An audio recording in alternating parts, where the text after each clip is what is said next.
Сәлем достар, қалдарың қалай?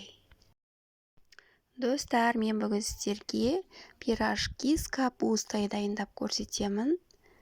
Қамыр өте жұмсақ, өте дәмді болып шығатын, өте әдемі, тойымды болып шығатын.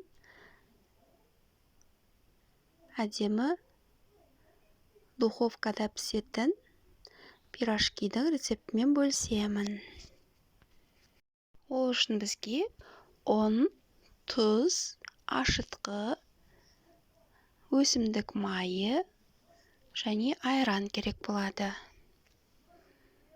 Ең алдымен ұнымызды електен өткізіп, тұзымыз бен ашытқымызды салып, айранымызды қосып,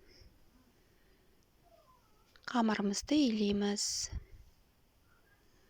Қамырымыз жұмсақ болуы керек.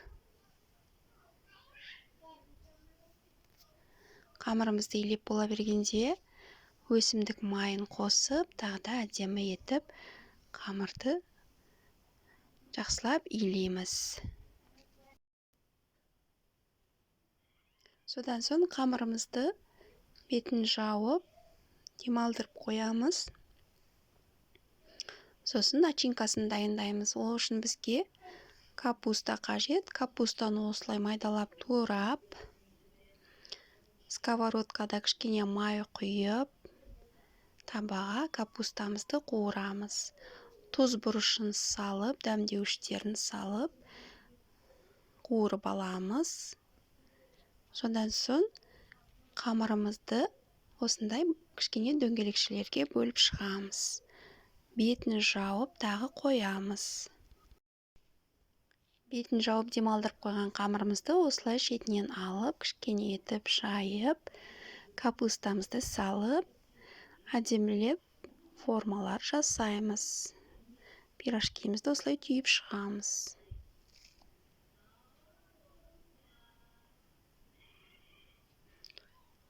Түйіп болған пирожкаларымызды кішкене тағы да демалдырып қоямыз, бетін жауып.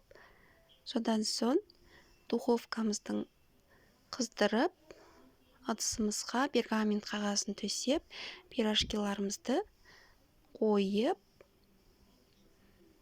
бетіне жұмыртқа жағып шығамыз. Қызып тұрған духовкада 170 градуста 20-25 минутта піседі.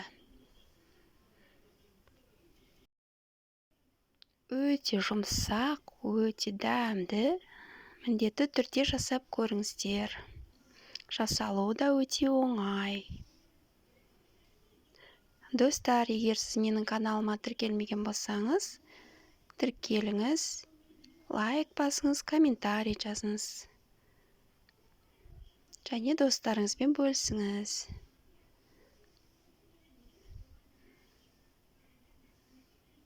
Рахмет.